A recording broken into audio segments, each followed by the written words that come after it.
할렐루야, 안녕하십니까. 연세중앙교회 남전도의 장한진 목사입니다. 오늘은 내가 거할 성소를 지으라 두 번째 시간입니다. 이번 강의는 윤석전 목사님의 내가 거할 성소를 지으라 라고 하는 책 상하권이 있죠. 그 두 권을 가지고 성막에 대해서 책을 한 줄 한 줄 읽어가면서 자세하게 강의를 하려고 합니다. 1, 2, 3부부터 6부까지 되어져 있는데, 우리가 지금 하고 있는 부분이 1부, 하나님이 함께 하시는 성막 가운데 성막의 의에 대해서 지금 강의를 하고 있습니다. 지난주에 공의와 은혜가 공존하는 성막에 대해서 함께 공부를 해봤고요. 오늘은 그 두 번째 시간, 성막은 하나님께 가는 길을 보여준다 라고 하는 내용을 가지고 이 시간 공부를 좀 해보려고 합니다. 성막은 하나님께 가는 길을 보여준다. 첫 번째로 하나님이 인정하시는 회개. 오늘 이 두 번째 이 파트에서는요, 회개에 대한 얘기가 좀 나옵니다. 왜냐면은, 성막은 아무나 들어가는 곳이 아닙니다. 나는 죄인이요 하면서 속죄 제물로 소나 양이나 비둘기를 들고 들어가야 합니다. 한마디로 죄인이 아닌 사람은 들어갈 수 없는 곳이 성막입니다. 성막은 아무나 들어가지 못합니다. 왜냐하면 일단은 그 울타리가 높이가 2.5m입니다.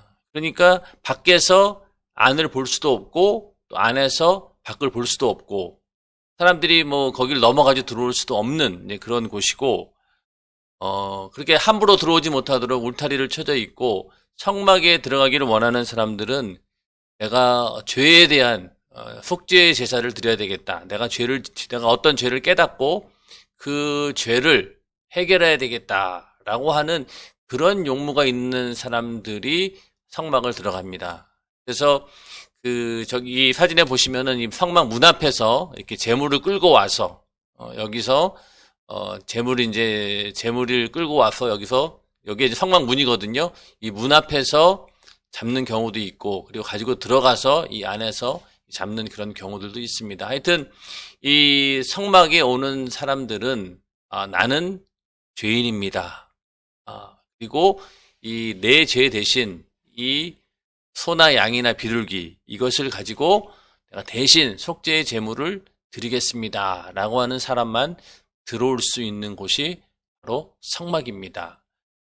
그 다음에요. 그래서 오늘날 교회도 죄인들이 찾는 곳이어야 합니다. 마찬가지죠. 오늘날 교회도 죄인들이 찾아오는 곳이 되어야 됩니다. 그런데 오늘날 사람들이 좀 잘못 오해하고 있는 것이 교회에 가는 사람들은 굉장히 이렇게 착한 사람들, 그리고 또 성실한 사람들, 그런 사람들만 교회에 모이는 줄 이렇게 생각하더라고요. 그래서 교회 오빠 그러면은 굉장히 성실하고 착하고 죄라고는 전혀 지을 것 같지 않는 그런 인상을 가진 사람들을 교회 오빠다 이렇게 얘기하는데 교회는 그런 사람들이 모이는 곳이 아닙니다. 교회는 정말로 죄인들이 모이는 곳이죠. 죄인들이 교회에 와서 예수의 피의 공로로 죄의 속죄함을 받고 그 은혜에 감사해서 하나님께 예배 드리기 위해서 모이는 곳이 바로 교회입니다. 먼저는 내가 정말로 죄로 인해서 지옥 갈 수밖에 없는 그런 영혼이었다라고 하는 그것을 예수를 통해서 발견하고 또 우리가 죄를 벗어날 수 없기 때문에 매일매일 또 자범죄를 짓지 않습니까? 그 죄를 또 해결하기 위해서 교회에 와서 뜨겁게 회개하며 또 하나님 또 내가 죄에 대해서 잘 몰랐었는데 교회에 와서 목사님의 설교를 통해서 하나님 말씀을 듣고 이게 죄구나라고 깨달으면서 또 돌이키고 이렇게 계속 그런 사람들이 모이는 것이 교회인데 요즘에는 그걸 잘못 오해해서 교회에 이렇게 착한 사람만 가는 줄 아는 그런 오해가 있습니다. 예수께서도 내가 의인을 부르러 온 것이 아니요 죄인을 불러 회개시키러 왔노라. 누가복음 5장 30절에 라고 하셨습니다. 죄인이 아니면 예수를 만날 자격이 없다는 것입니다. 왜냐하면 예수께서 우리의 죄를 대신 담당하시고 죄의 문제를 해결하셨기 때문입니다. 여기 누가복음 5장의 이 상황은 예수님께서 세리였던 마태를 제자로 부르십니다.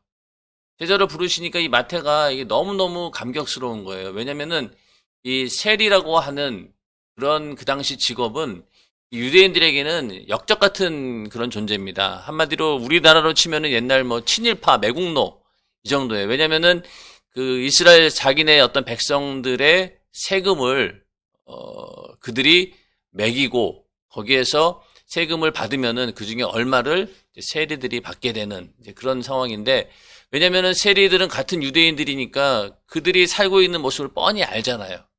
그러니 어디서 수입이 나왔는지를 잘 알기 때문에 로마에서 일부러 이 세리들을 세워가지고 세금을 책정하게 합니다. 그래서 세금 받으면은 그 일부를 아예 그냥 이 세리에게 주는 그런 이제 제도가 있기 때문에 이 세리는 그 이스라엘 사람들 자기네 어떤 유대 민족으로부터 굉장히 역적이다, 매국노다 이런 취급을 받는 그런 뭐 죄인 중에 죄인인 거죠. 그런 그 마태를 주님께서 제자로 부르시니까 이 마태가 너무너무 이제 세리 마태가 너무 이제 그 감동을 받아서 예수님을 집으로 초청해서 같이 식사를 하게 됩니다. 그때 이제 바리새인과 서기관들도 이제 함께 이제 그 모습을 보면서 그 제자들을 엄청 비방하죠. 너희가 어찌하여 세리와 죄인과 함께 먹고 마시느냐. 바리새인들이나 서기관들 입장에서는 이 예수님께서 또 예수님과 그 제자들이 그 당시 모든 사람들이 죄인으로 여겼던 세리와 이렇게 같이 밥을 먹는 교제하는 이 모습을 보고 비난한 거예요. 조롱하고. 거기에 대해서 예수님께서 내가 의인을 부르러 온 것이 아니라 죄인을 불러 회개시키러 왔노라. 그래서 이게 의인을 부르러 온 게 아니라 죄인을 불러 회개시키러 왔다는 거예요. 요거를 그러니까 한마디로 얘기해서 바리새인들이나 서기관들은 예수님께서 이 땅에 오신 목적도 모를 뿐만 아니라 하나님께서 어떻게 우리 인간을 바라보느냐 거기에 대해서 전혀 이 시각 차이가 엄청 큰 거죠. 잘 아시는 내용이지만 하여튼 바리새인들은 율법을 잘 지켜서 그 의를 가지고 하나님으로부터 인정받고 구원받을 것이라고 오해하고 있지만은 하나님께서는 그게 아닙니다. 너희가 죄를 가지고 나와라. 그리고 그 죄를 회개하고 나와야 된다라고 얘기하셨습니다. 그래서 의인을 부르러 온 게 아니라 죄인을 회개시키러 왔다는 거예요. 그러니까 죄인이 아니면 예수를 만날 자격이 없는 겁니다. 오늘날도 마찬가지로 나는 죄인이 아니야. 나는 죄인이 아니야. 라고 여긴다라고 하면은 그 사람은 교회 올 필요가 없어요. 예수를 만날 이유도 없죠. 자격도 없고. 왜냐면은 예수님께서 이 땅에 오신 목적이 우리 죄를 대신 담당하시고 죄의 문제를 해결하셨기 때문입니다. 너무나 당연한 얘기죠. 그러니까 우리는 이렇게 죄를 가지고 예수를 만나려고 이 땅에 와야 된다는 우리가 교회에 와야 된다는 거죠. 이게 아니면은 교회에 올 필요가 없다는 얘기입니다. 그러니 많은 사람들이 교회에 오면은 그냥 뭐 좋은 얘기 듣고 또 거기서 뭐 선한 사람들끼리 모여가지고 착하게 살자 막 이런 정도로 생각하는 것 같은데 그렇지 않습니다. 교회 우리의 어떤 신앙이 종교가 아닌 이유는 바로 그런 어떤 형식적인 이유 때문에 오는 것이 아니라 실제적으로 우리의 죄의 문제를 예수의 피의 공로로 해결하고 또 그로 인해서 하나님으로부터 은혜를 받기 위해서 교회에 오는 것이죠. 예. 그 다음에 죄는 나를 죽일 수 있는 사망의 권세를 가지고 있습니다. 그런데 그 죄를 들고 예수께 나아가 예수의 피를 만나는 순간 그 죄는 나를 살리는 생명이 됩니다. 예수를 만날 수 있는 유일한 자격이 죄라는 것이 얼마나 큰 축복인지 모릅니다. 자, 우리는 죄로 인해서 죄의 싹은 사망이라고 했기 때문에 이 사망은 육신의 죽음을 말하는 게 아니죠. 이것은 내 영혼이 영원한 지옥에서 하나님의 심판, 그 형벌을 받게 되는 그런 사망을 말합니다.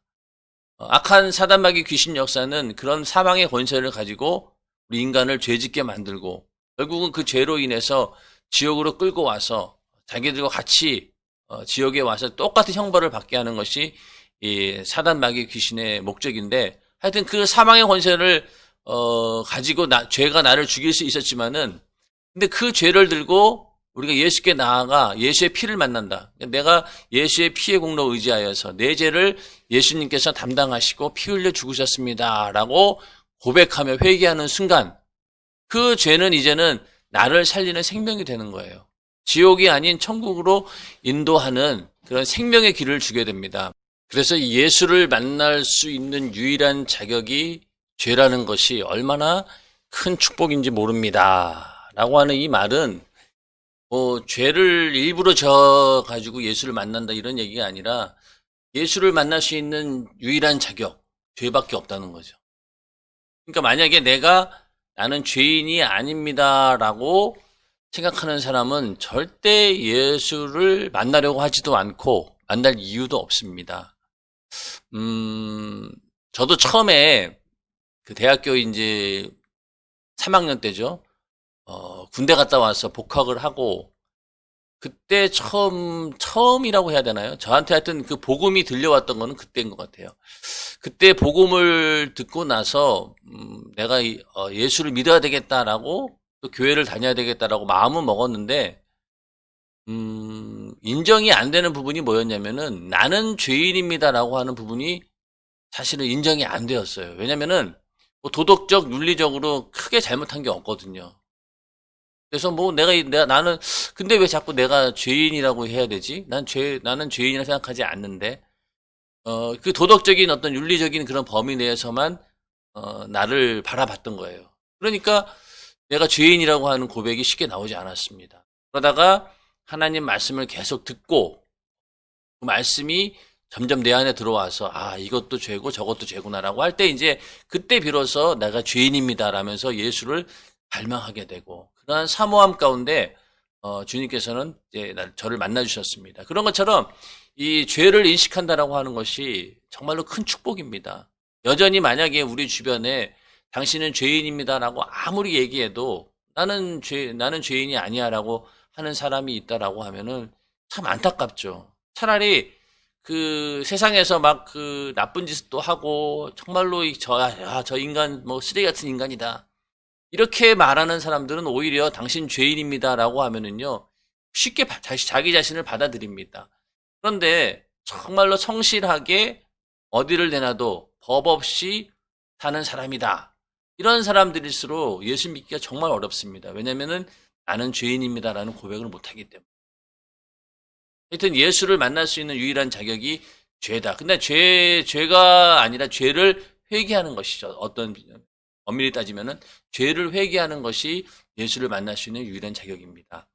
인간은 죄를 피할 수 없는 존재입니다. 이 말은 곧 예수가 없이는 살 수 없는 존재라는 뜻입니다. 우리가 하나님의 은혜를 입어야만 살 수 있는 존재라니 얼마나 감사한 일입니까? 인간은 죄를 피할 수 없죠.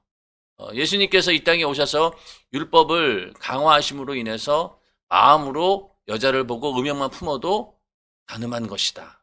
그리고 남을 미워만 해도 살인한 것이다. 이렇게 말씀하셨기 때문에 우리는 겉으로 행위로 짓는 죄뿐만이 아니라 마음속으로도 수많은 죄를 생각으로 짓고 그렇기 때문에 그 죄에 대해서 벗어날 수 있는, 피할 수 있는 인간은 아무도 없다는 거예요. 누구나 예수 앞에는 다, 하나님 앞에는 죄인입니다. 그러니 그 죄를 가지고 나와야 된다는 거예요. 예수 없이 살 수 없는 존재라고 내가 인식을 하고 그것을 내가 자인하고 회개하며 그 죄를 들고 나와야 된다는 거. 결국은 우리 인간은 하나님의 은혜를 입지 않고는 도저히 살 수 없는 존재이다. 이것을 깨닫는다라고 하는 것이 참 축복입니다. 그리고 감사한 일이죠. 그런데 이걸 여전히 내가 하나님의 은혜가 없이도 나는 살 수 있다. 내 힘과 능력으로 신념을 가지고 살 수 있다라고 믿는 사람들이 오늘날 예수 믿지 않는 그런 사람들입니다.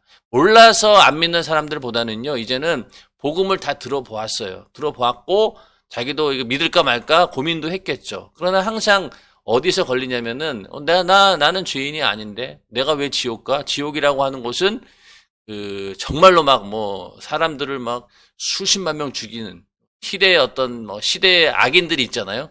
뭐 그런 사람들이나 가는 곳이지, 나는 그래도 나름대로 열심히 살았고 착하게 살았는데 내가 왜 지옥 가? 이게 납득이 안 된다는 거죠. 예, 그래서 내가 죄인이다. 인간은 죄를 피할 수 없는 존재다. 모태로 태어나면서부터 이미 원죄라고 하는 죄의 씨앗을 품고 나오는 것이 인간입니다.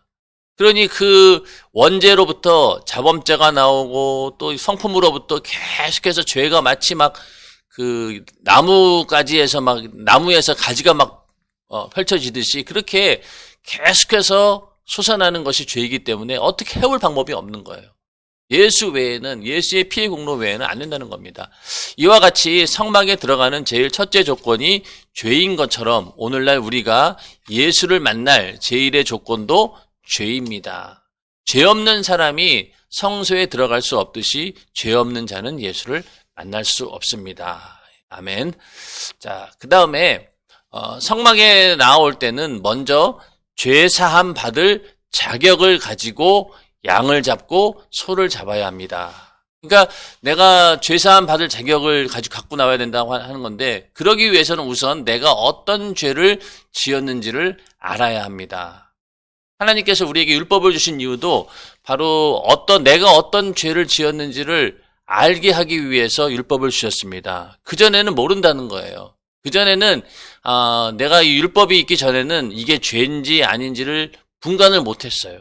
그런데 하나님께서 율법을 주심으로 인해서 그때부터 이것도 죄였구나라고 깨닫게 된다는 겁니다. 먼저는 내가 어떤 죄를 지었는지를 알아야 하고, 그런 자격, 만약에 그런 자격 없이 형식적으로 양을 잡고 소를 잡아 그 피를 가지고 들어간다고 죄를 용서받는 것이 아닙니다. 그냥 형식적으로 간다고 되는 게 아니라는 얘기죠.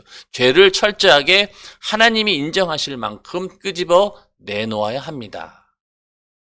자, 이건 결국 무슨 얘기냐면요. 짐승이 죽을 만큼 나는 이렇게 죽을 죄인입니다 하고 하나님이 인정하실 만큼 죄를 자백해야 합니다. 자, 여기서 이 짐승이 죽어가는 게 사실은 이 짐승이 죽을 게 아니라 누가 죽어야 되는 거예요. 내가 죽어야 되는 거잖아요. 내가 죄 때문에 이렇게 처참하게 하나님의 심판을 받아서 그냥 죽을 수밖에 없는 그런 존재입니다. 나는 이렇게 죽을 죄인입니다. 라고 하는 그런 어떤 인식과 그런 믿음을 가지고 하나님께 나와야 된다는 것. 결국 그것은 하나님이 인정하실 만큼의 분량의 죄를 자백해야 된다는 겁니다. 그렇게 죄를 가지고 출발해서 모든 죄를 깨끗이 용서받아야 지성소에서 하나님을 만날 수 있습니다. 지성소는 성막의 가장 거룩한 곳이죠. 1년에 한 번씩 대제사장들이 이스라엘 민족의 전체의 죄를 회개하기 위해서 이제 그곳에 들어가게 되는데, 거기서 이제 그 이스라엘의 모든 죄를 용서함 받아야지만이 제사장이 이제 살아남습니다. 그렇지 않으면은 거기서 죄의 문제가 용서를 받지 못하면은 제사장이라 할지라도 즉사해 버리고 맙니다. 이것은 오늘날 우리가 하나님을 만나기 위한 회개의 자세에 대해서 말하고 있는 것입니다. 그러니까 우리가 회개라고 하는 것이 그냥 뭐 죄를 내가 나열해가지고 나는 이런 죄를 지었습니다, 저런 죄를 지었습니다라고 아무 그냥 뭐 감정 없이 그냥 목록만 나열한다라고 해서 하나님께서 그 죄를 회개를 받아주시는 것이 아니라 이 죄에 대해서 분명한 인식, 내가 어떤 죄를 지었구나를 먼저 알아야 되고, 또 그 죄를 대신해서 이렇게 양이 죽어야 할 만큼, 그러니까 내가 죽어야 되는 건데 대신 양이 죽습니다라고 하는 그 죽음을 각오하는, 나는 이렇게 죽을 죄인입니다라는 그런 믿음을 가지고 회개해야 된다라고 하는 것이죠. 예. 근데 이렇게 그 죄를 끄집어 내놓는다는 것이 참 쉬운 일은 아니에요. 왜냐면은 이 세상에서는 어떻습니까? 죄는 일단은 감추는 것이 상책입니다. 그러다 보니 우리들은 어렸을 때, 어린아이들도 이제 자녀들도 키우다 보면은 자기가 무슨 잘못을 하게 되면은 제일 먼저 그 죄를 드러내려 하지 않고 일단 감추게 되죠. 그래서 감춘 죄가 슬쩍 드러나니까 그걸 또 감추기 위해서 뭘 합니까? 거짓말을 하잖아요. 내가 안 그랬다라고 일단 잡아떼고, 그리고 어떤 경우에는, 더 심한 경우는 어떻습니까? 그 죄를 다른 사람에게 막 누명을 씌웁니다. 내가 안 하고 제가 했어요. 이러면서 그만큼 인간은 자기의 죄를 드러내는 것을 본능적으로 두려워합니다. 법정에서도 어떻게 하면은 내가 죄가 드러나지 않도록 또 내 죄가 아니다라고 변호하기 위해서 막 변호인단을 세우고 여러 가지 법적 근거를 들이대면서 어떻게든 죄를 감추는 것이 이 세상에 사는 동안에서는 필요한 일이지만은, 그러나 하나님 앞에서는 죄를 인정하고 드러내는 것만큼 더 큰 축복은 없습니다. 그만큼 죄사함을 받게 되고, 그 죄사함으로 인해서 질병과 저주와 수많은 고통의 문제에서 해방받을 수 있기 때문에 우리는 죄를 자백하는 것이 굉장히 우리 영혼에는 이로운 일이고, 그것이 하나님의 주신 축복이죠. 회개의 자세는 일단은 내가 어떤 죄를 지었는지, 그리고 이 짐승이 죽어야 할 만큼 나는 이 죄 때문에 죽어야 됩니다 라는 고백이 있어야 된다는 겁니다. 처음에 그 양을 짐승을 잡고 이것을 이제 제사장에게 이제 주면은 제사장이 그 제물들을 전부 다 썰어가지고 각을 뜹니다. 형체가 보이지가 않아요. 완전히 이 짐승의 형체는 사라지고, 다 각을 뜬 다음에 그걸로 끝나는 게 아니죠. 번제단에다가 그걸 다 이제 올립니다. 그래서 불에 태워버려요. 완전히 사라지게 만드는 건데, 그 얘기는 결국 뭐냐? 죄인된 나는 이렇게 형체도 없이 완전히 나는 사라지고, 내 죄도 불을 태워서 없애는 것처럼 완전히 사라지게 한다라는 의미가 있고요. 또 그 번제단에서 지글지글 타는 그 짐승의 그 모습을 바라보면서 뭘 상상해야 되겠어요? 아, 내가 저 죄 때문에 지옥의 영원한 뜨거운 형벌에서 저렇게 불타는 지옥에서 고통당해야 되는데, 하나님의 은혜로 내가 죄사함 받았다. 이런 어떤 인식을 가지고 우리는 회개해야 된다는 것이죠. 그만큼 회개는 그냥 말로만 한다고 해서 되는 것이 아니라 이런 마음을 가지고 회개를 해야 된다라는 것입니다. 계속해서 회개는 그냥 형식적으로 내 죄를 나열하는 것이 아닙니다. 하나님이 인정하실 만큼 내 죄에 대한 깨달음이 있어야 하고, 통회하고 자복하는 마음이 있어야 합니다. 죄를 인정하되 그 죄의 분량이 하나님의 아들이 십자가에서 죽으실 만큼이라는 것을 고백해야 합니다. 그렇게 하나님께 인정받을 때 죄사함을 받는 것입니다. 자, 여기서 아까 좀 한 가지 좀 짚고 넘어가야 될 부분이,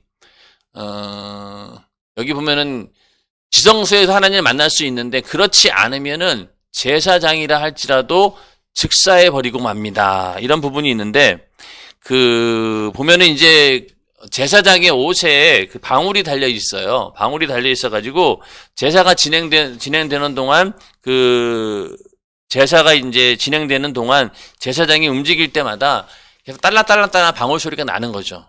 방울 소리가 나면은 제사장이 지금 온전하게 제사를 하고 있구나라고 아는데, 만약에 그 방울 소리가 들리지 않는다라고 하면 어떻게 되겠어요?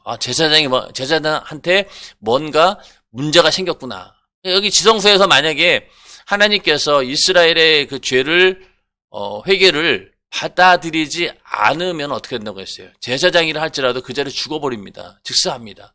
그러니까 제사장이 죽었는지 안 죽었는지 어떻게 알겠어요? 그 제사장 옷에 달린 그 방울 소리를 알고, 방울 소리를 듣고, 야, 저기 문제가 생겼구나. 그래서 이렇게 이제 들어가 보면은 죽어 있는 거죠. 그러면은 이제 이게 큰일 났다. 우리의 죄가 하나님께 죄에 대한 회개가 상달되지 않았구나. 하나님께서 우리 민족의 죄를 용서해 주지 않았구나라고 하면서 또 이제 통곡하게 되는 거죠. 그런 의미에서 이 지성소에서 들어갈 때 제사장은 어떤 목숨을 걸고 들어가는 거예요. 만약에 이 죄가 하나님께서 이 회개를 받아주지 않으면은 그냥 제사장은 죽는 것이고, 이스라엘도 그 죄를 벗어날 길이 없기 때문에 멸망하는 겁니다. 그래서 대속죄일에 이제 이 제사가 상납되었다라고 할 때 완전히 축제의 분위기가 되는 거예요. 야, 1년 동안 우리의 이스라엘의 죄가 해결이 되었구나 라면서 이 하나님께서 이 제사를 연락하셨다라고 하는 순간 축제가 벌어집니다. 그만큼 죄에 대한 용서함이 그들에게도 큰 축복이었던 것이죠. 그래서 회개는 죄를 나열하는 것이 아니라 하나님이 인정하실 만큼 내 죄에는 깨달음이 있어야 하고, 통회하고 자복하는 마음이 있어야 된다. 죄를 인정하되 그 죄의 분량이 하나님의 아들이 십자가에서 죽으실 만큼이라는 것을 고백해야 합니다. 그렇게 하나님께 인정받을 때 죄사함을 받는 것입니다.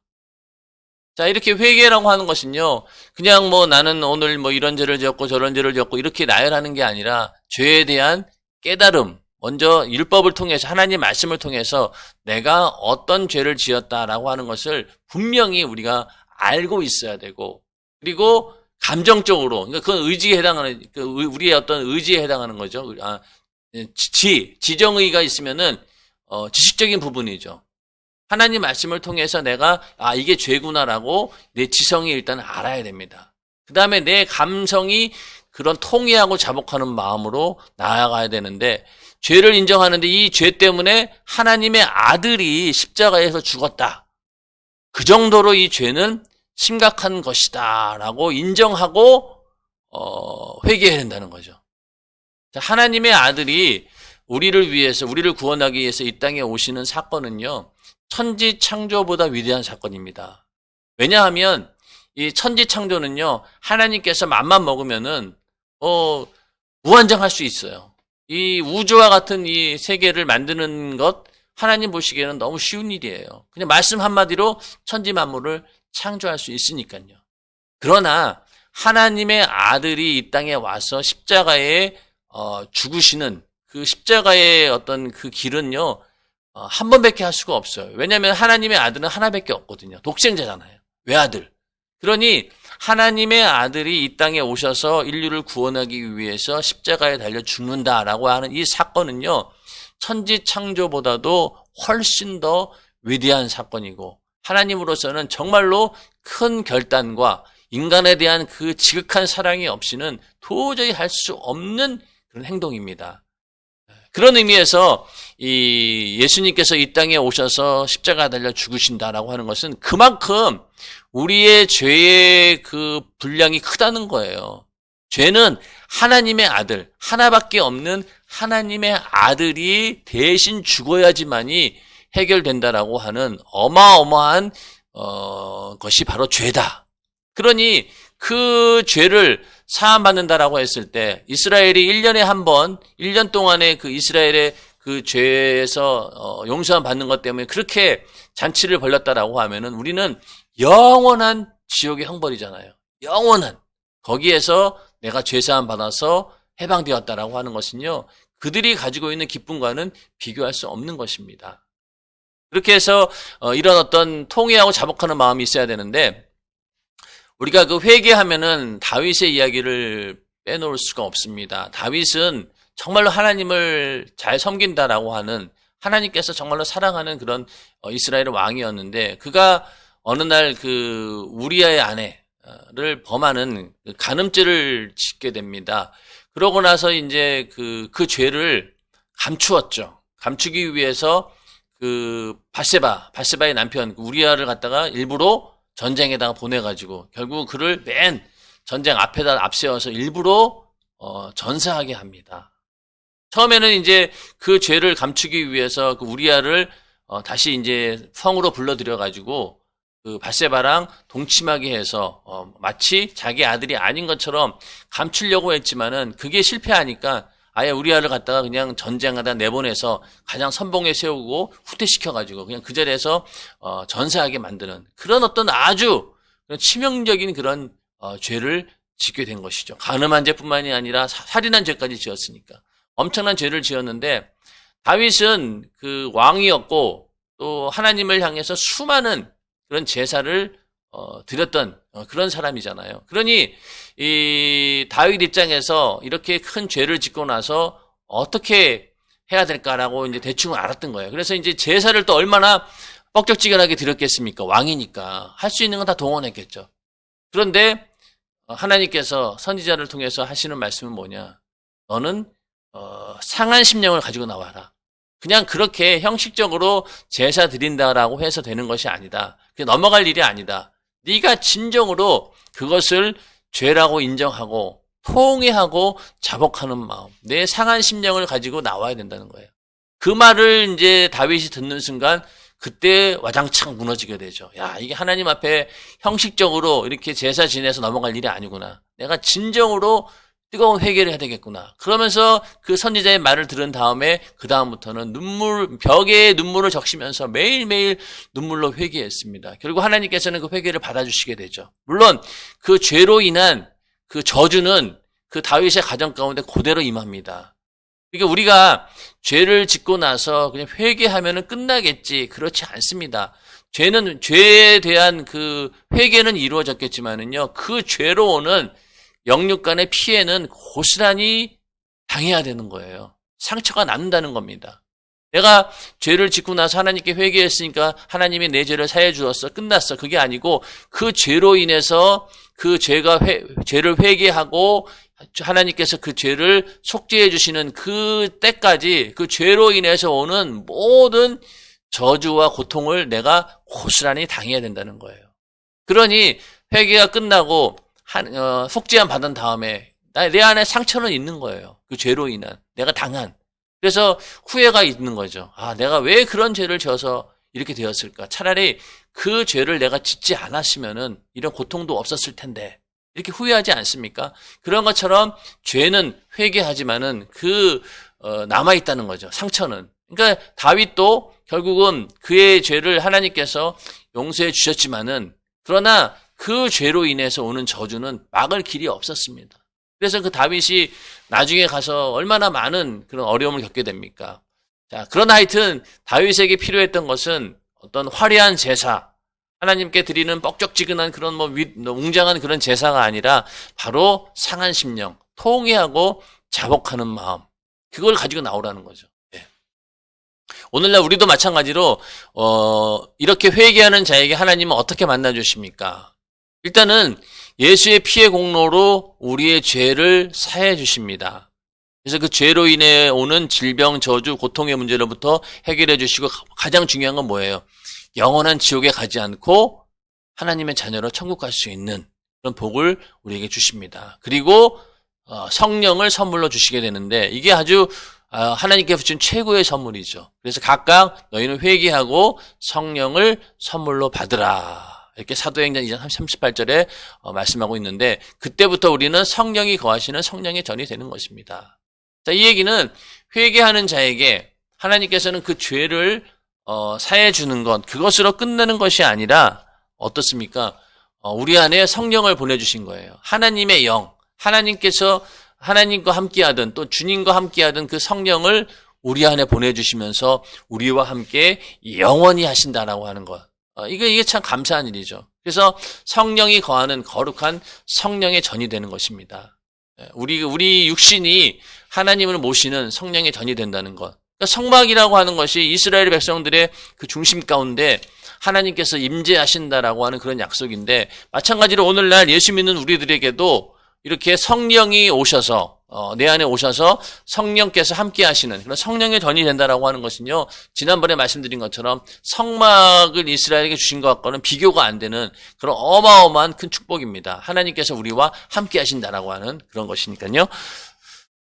자, 그 다음에 오늘날 죄가 더한 것에 넘치는 은혜라고 하는 부분인데 오늘날 예수 믿으세요라고 하면 많은 사람이 나는 술도 먹고 담배도 피웁니다. 지은 죄가 너무 많아서 교회를 못 갑니다. 라고 말합니다. 그러나 죄를 깨닫고 있다는 자체가 예수 만날 자격이 있음을 알아야 합니다.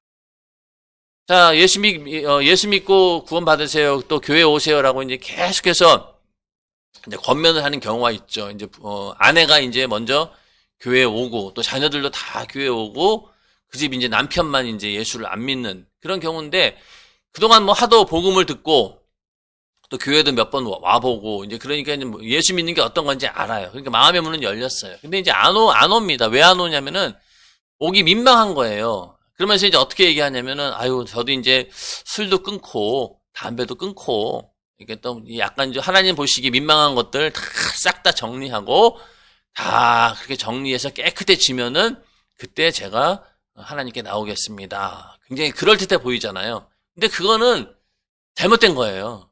왜 처음에 아까 말씀드린 것처럼 교회는 어떤 사람들이 오는 곳이라고 했어요. 죄인이 오는 곳입니다. 그러니 우리가 가지고 있는 그 모습 그대로 주님께 나와서 나는 죄인입니다. 이러이러한 죄를 지었습니다. 또 나는 내 능력으로는 담배도 끊을 수 없고 술도 끊을 수 없고 세상 것들을 끊을 수 있는 내 의지가 없습니다. 주님 나에게 믿음을 주시고 도와주시옵소서. 이렇게 하나님의 은혜를 간구하고 회개하는 마음으로 나오는 것이 더 중요하지. 내가 그거 만약에 다 해결할 수 있으면은요, 우리는 능력자죠. 그게 안 되니까 하나님의 은혜를 간구하는 겁니다. 자, 술, 담배 끊는 거 간단한 것 같지만은요, 하나님의 은혜 아니고는요, 끊기 어려워요. 대단한 인간이 막 내가 어떤 건강에 치명적인 이유가 있어가지고 술, 담배 끊는 그런 경우는 많이 있지만은 그렇지 않고 내 자발적으로 내가 그걸 누릴 수 있음에도 불구하고 끊을 수 있는 것은요, 성령 충만밖에 없습니다. 성령이 충만하면은 아예 술, 담배가 보고 싶지도 않을 정도로 완전히 끊어져 버리죠. 근데 그거 만약에 내 힘으로 할 수 있다라고 하면은 하나님의 은혜가 뭐가 필요하겠습니까? 안 되니까 있는 모습 그대로 오라는 겁니다. 그래서 교회라고 하는 곳이 아까 말씀드린 것처럼 착한 사람들, 선한 사람들 이런 사람들을 모이는 곳으로 아는데 그렇지 않습니다.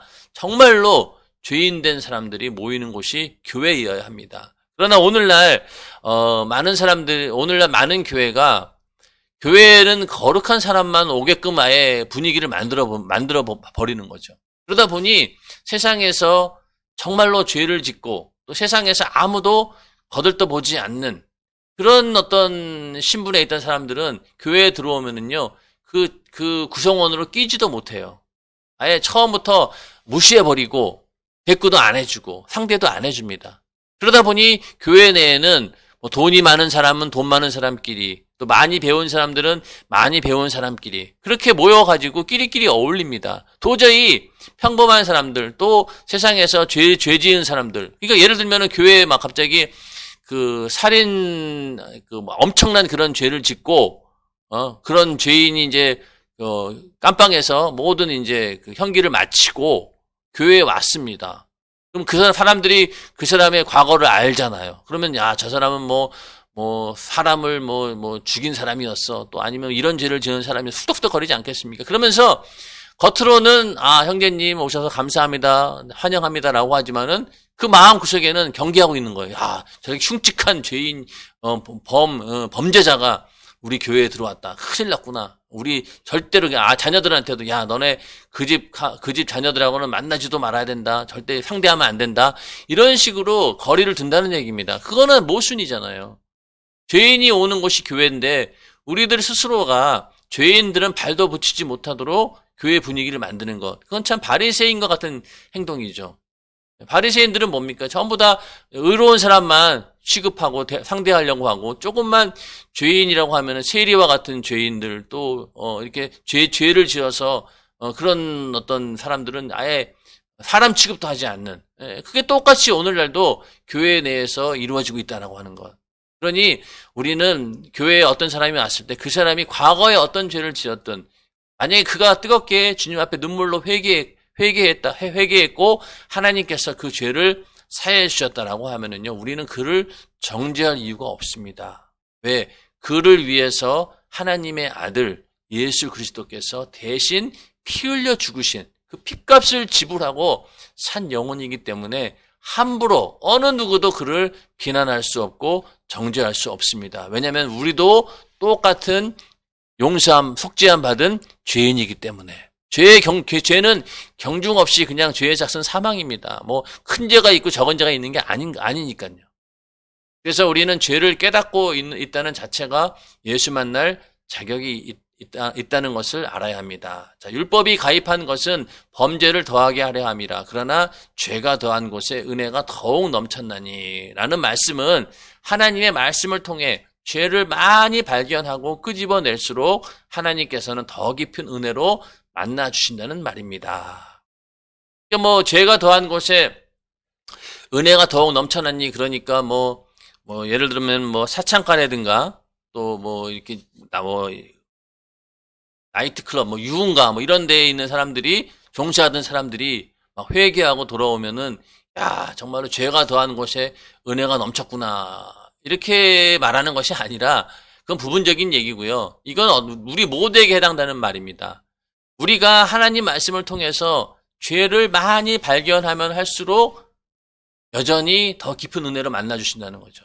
자, 우리가 처음에 예수 믿을 때는요, 우리가 하나님 앞에 고하는 죄의 내용이 지금하고는 좀 다르죠. 그때는 하나님을 부인하고 또 도저히 예수 믿는 사람으로서는 하지 말았어야 할 그런 행동들도 여전히 옛 습관이 있다 보니까 그걸 가지고 한 거에 대해서 막 또 회개하고 고민하고 주님 나는 죽을 죄인입니다. 또 옛날 죄를 짓고 있습니다. 이러면서 막 그런 죄를 짓는데 세월이 지나고 점점 믿음이 성장하게 되면은 이제 그런 죄가 아니라 내가 하나님의 마음을 어떻게 심기를 불편하게 한 것은 없는지, 하나님을 잘 섬긴다라고 했지만은 거기에 내가 어떤 실수는 없었는지, 내가 간과한 부분은 없는지, 그러면서 더 깊이 죄를 깨닫고 그러다 보면은 하나님의 은혜를 더 깊이 발견한다는 것입니다.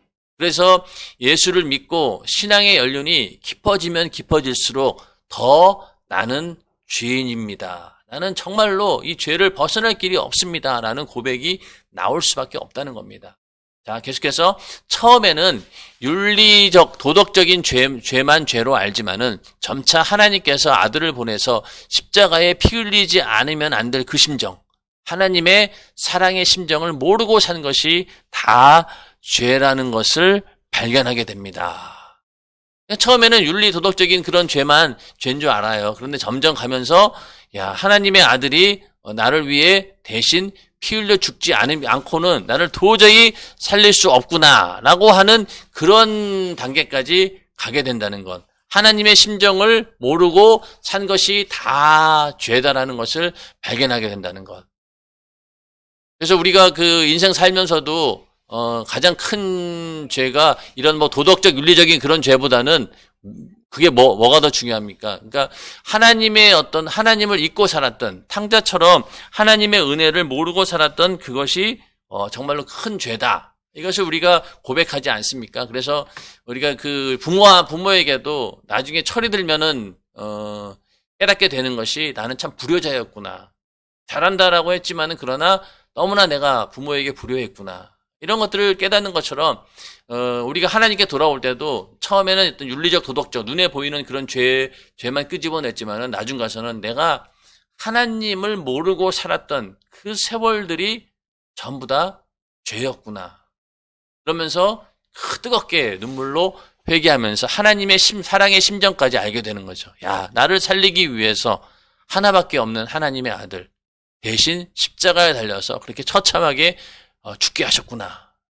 그러니까 회개가 진정성 있게 나올 수밖에 없지요. 예. 이처럼 하나님과의 관계에서 깨닫지 못하는 것이 모두 죄입니다. 로마서 14장 23절에 보면은요, 의심하고 먹는 자는 정죄되었나니 이는 믿음으로 쫓아하지 아니한 연고라. 믿음으로 쫓아하지 아니한 모든 것이 죄니라. 믿음대로 행하지 않은 것, 이게 다 죄라는 거예요. 하나님 관계에서 깨닫지 못한 모든 것이 다 죄라는 겁니다. 그러니 처음 예수 믿는 사람이나 아주 오랫동안 평생 모태신앙부터 시작해가지고 평생 하나님과 함께했던 그런 사람이라 할지라도 여전히 이 죄를 가지고 회개할 수밖에 없는 것. 만약에 우리가 하나님 앞에 회개할 거리가 없다, 그런다라고 하면은요, 우리는 절망입니다. 그럼 예수를 만날 이유가 없죠. 나는 죄인이야, 나는 죄가 없다라고 인정하는 순간 우리는 예수를 만날 은혜가 완전히 끊어져 버리는 거예요. 그래서 신앙생활 좀 열심히 하고 내가 좀 잘 나간다라고 할 때 나는 회개할 게 없어. 이러면은요, 우리는 하나님 은혜에서 끊어져 가고 있는 거예요. 빨리 정신을 바짝 차리시고 내가 좀 더 깊은 곳에서 내 죄를 발견해야 됩니다. 그럴 때마다 제일 많이 걸리는 죄가 바로 교만이죠. 하나님 앞에 나는 잘하고 있다라고 하는, 의를 드러내려고 하는 그런 교만함. 그것까지 이제 무너지게 되면은요, 그때부터는요, 정말로 매일매일 나는 죄인입니다. 예수의 피의 공로가 절실히 필요한 자입니다라고 고백하지 않을 수 없다는 겁니다. 이처럼 하나님과 모두 죄입니다. 그러므로 많이 깨달아 죄의 분량을 많이 가지고 나오면 나올수록 많이 용서를 받고 하나님과 나 사이에 죄의 담이 더 많이 헐어져서 하나님과 더 가까워지니 그만큼 은혜가 풍성하게 되는 것입니다. 자, 우리가 예를 들면 도화지에다가 하얀 도화지가 있는데 거기 검은 점이 하나 똑 떨어지면 어떻습니까? 잉크가 떨어지면 금방 발견하잖아요. 그런데 만약에 그 도화지가 뭐 검정색이었어요. 그러면 거기에 잉크 하나 떨어진다고 해서 금방 발견하지 못합니다. 그런데 하야면 하얄수록 빨리 발견되는 거예요. 자, 우리가 예수 믿지 않는 불신자들, 그들은 죄의 문제가 해결되지 않은 채 여전히 그냥 얼룩덜룩 있는 거예요. 그러니 거기에서 죄에 대한 인식이 그렇게 민감하지 않는 거죠. 어제 했던 행동에서 좀 더 나쁜 행동한다고 해가지고 뭐 자책 느끼지 않아요. 양심의 가책 느끼지 않습니다. 그러나 죄를 매일매일 회개해서 거룩하게 만들어가는 우리 그리스도인들이라고 하면은 조그만 죄가 하나 딱 생겨도 마치 하얀 도화지에 잉크 하나 똑 떨어진 것처럼 금방 발견한다는 거죠. 그만큼 죄에 대해서 민감해졌고 죄를 보는 눈이 영안이 열렸다는 겁니다. 영적인 눈이. 그래서 그런 삶을 살다 보면은 아주 섬세한 부분까지 우리가 죄로 발견하고 회개한다는 겁니다. 담임 목사님께서도 간혹 설교 가운데 말씀하시기를 성령을 모시고 사는 그런 입장에서 조금이라도 그분이 불편하면 어떡할까?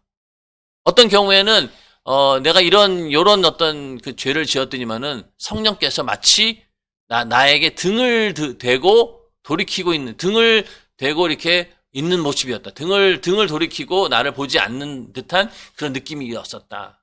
뜨겁게 회개하고 나니 성령께서 다시 나와 함께하는 그런 것을 경험했다. 이런 얘기도 하셨는데, 그런 것처럼 정말로 내 안에 성령이 계시다라고 하면은 그분이 나로 인해서 조금이라도 서운해하거나 조금이라도 불편해하지 않도록 우리를 만드는 것. 이게 바로 성령 충만이죠.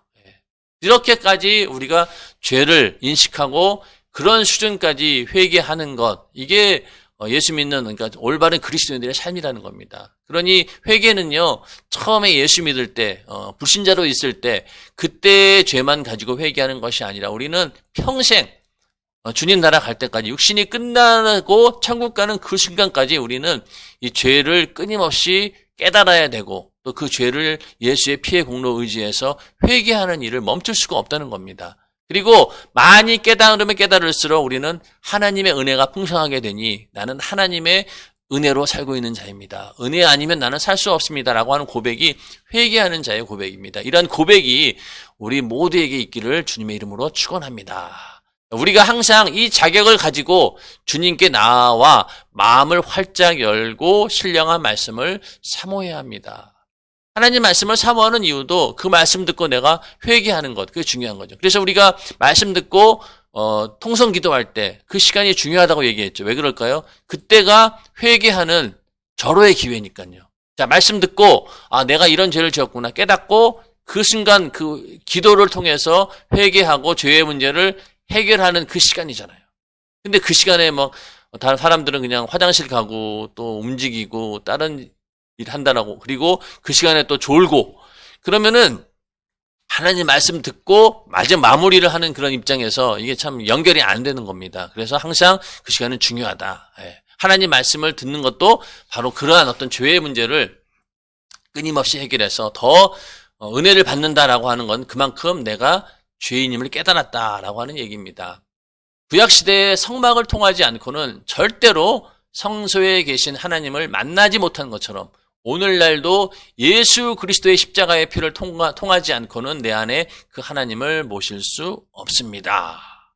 자, 이게 성막으로 가는 길, 바로 회개의 길이라는 겁니다. 회개가 시작이 되어야 된다는 거예요. 나는 죄인입니다라고 하는 그런 그 고백으로부터 출발해야지만이 성막에 들어가는 이유가 있고 그것이 의미가 있다라고 하는 것이죠.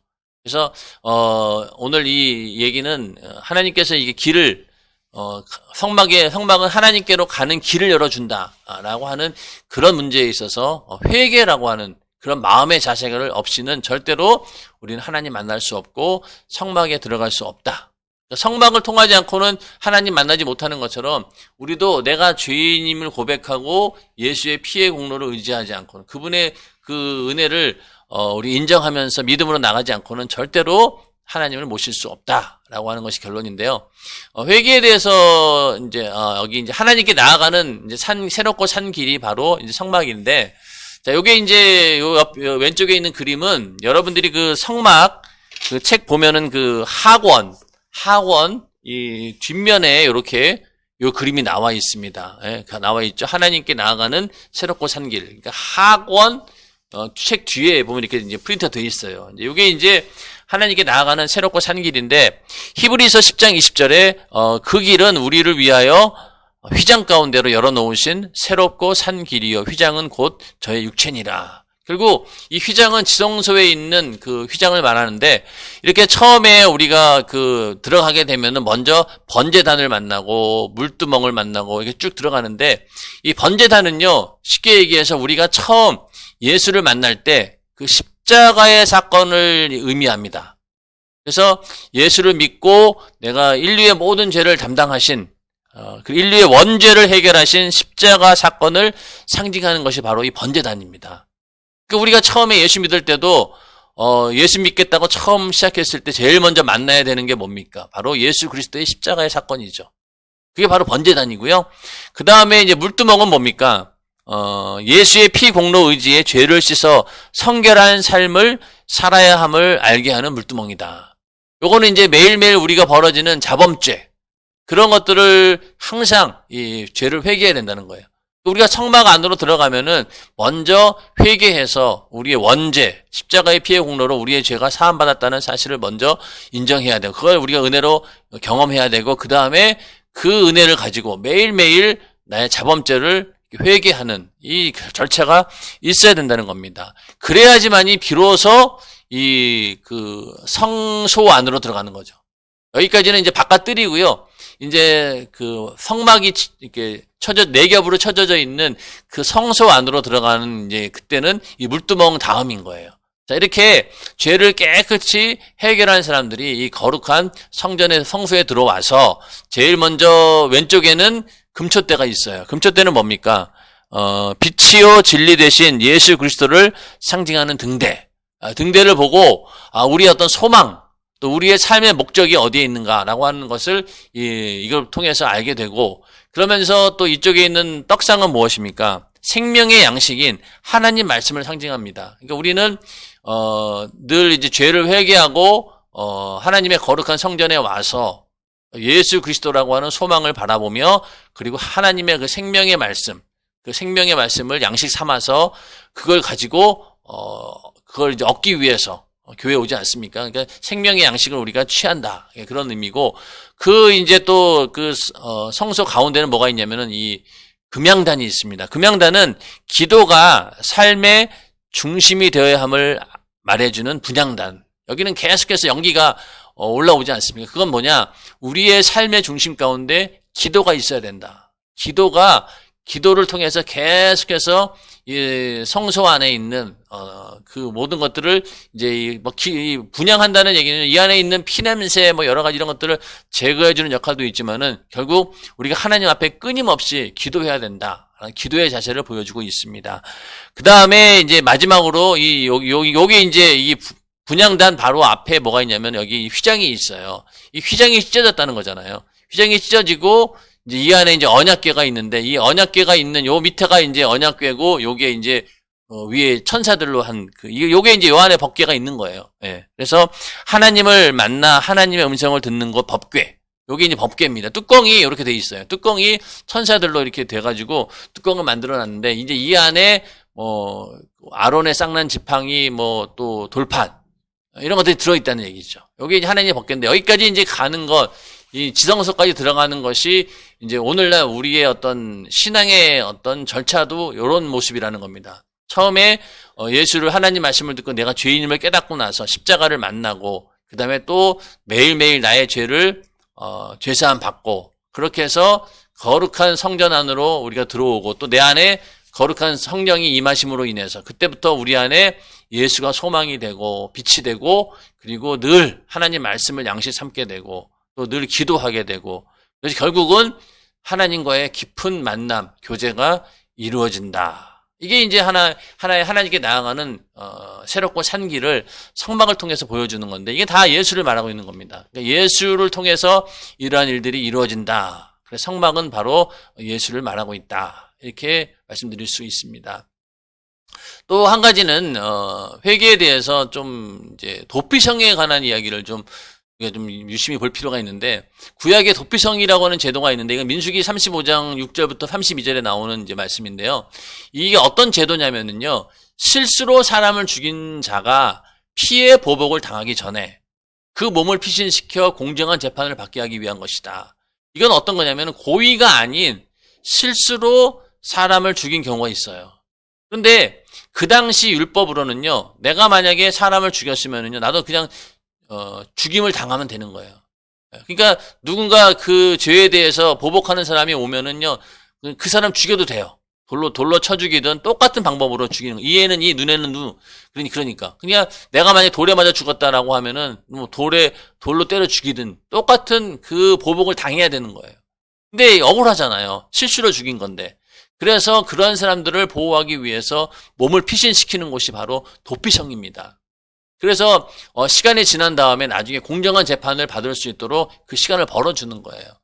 그래서 레위인들에게 48개의 성읍을 주었는데 그 중에서 6개를 도피성으로 지정합니다. 그래서 요단강 서편, 동편으로 해가지고 이 게데스, 세겜, 페브론, 베셀, 길르앗, 라못, 골란 이런 어떤 그 도시들이 거기에 다 그 도피성들이 있는 거예요. 도피성까지의 거리는요, 이 지파들이 이제 그 분산되어 있는 곳에 대충 한 48km 정도입니다. 우리 지금 거리 계산해 보면은 우리가 만약에 시속 100km로 차를 가지고 운전한다라고 하면은 48이니까 한 30분 거리. 차로 30분 거리면 어디쯤 될까요? 그 정도 거리인 거예요. 그래서 이 당시에는 차가 없으니까 걸어가서 해가 지기 전, 그러니까 해가 뜰 때 출발해서 부지런히 가면은 해가 지기 전에 도착할 만한 거리가 바로 도피성까지의 거리입니다. 해가 지면은 문이 닫혀버려요. 자, 그래서 만약에 실수로 사람을 죽였어요. 그러면은 이 보복하고자 하는 사람이 쫓아온단 말입니다. 그러면은 오기 전에 빨리 도피성으로 도망가야 되는데 해가 지면은 문이 닫히잖아요. 그러면은 쫓아온 사람에 의해서 죽을 수 있기 때문에 어떻게든 해가 지기 전에 거기 도착해야 되는 거예요. 만약에 오후 늦게 이런 일이 벌어졌다라고 하면은요, 얼마나 촉박하겠습니까? 그 48km를 거의 마라톤 가는 그 길이네요. 89.195니까. 그냥 열심히 뛰어야 됩니다. 도피성 문이 닫히기 전에 들어가려면은 염치불구하고 막 뛰어야 되는 거예요. 뛰면은, 저는 죄를 졌구나. 살인죄를 졌구만. 그러면, 그런다 할지라도, 그런 비난이고 뭐고, 소용없어요. 일단은 무조건 뛰어서 어디에 들어가야 돼요. 도피성 들어가야 되는 거예요. 그리고, 막 죽이려고 돌멩이가 날라와도, 그냥 살겠다는 일념으로 장애물을 해치고 전심전력으로 뛰어야 살 수 있는 겁니다. 자, 이건 무슨 얘기를 하고 있냐면요. 도피성이라고 하는, 율법을 통해서 억울한 어떤 그런 죽음을 그런 어떤 보복을 당하기 전에 이제 명쾌해주는 그런 제도이기도 하지만은요, 우리에게 뭘 알려주냐면은, 회개라고 하는 것이 이렇게 살려고 하는 본능적으로 움직이게 된다는 거예요. 자, 이렇게 도피성으로 뛰어가는 이 사람이 쉬엄쉬엄 갈 수 있겠어요? 대충대충 할 수 있겠냐고요. 길을 쓰고 눈에는 그거밖에 보이지 않을 겁니다. 그런데 오늘날 우리의 회개의 자세는 어떻습니까? 그냥 목록만 나열하고 대충대충. 이 정도의 어떤 살려고 하는 그런 본능이 과연 있냐는 거예요. 없어요. 그러나 원래 회개는 바로 이러한 의미를 가지고 있다는 거죠. 그렇죠? 보복이라는 건 뭡니까? 그 죄로 인해서 우리는 사망이기 때문에 그 죄로 인해 오는 그 사망을 끊고 자유하기 위해서 죽을 각오하고 달려야 된다는 겁니다. 그렇지 않고는 이게 안 된다는 거예요.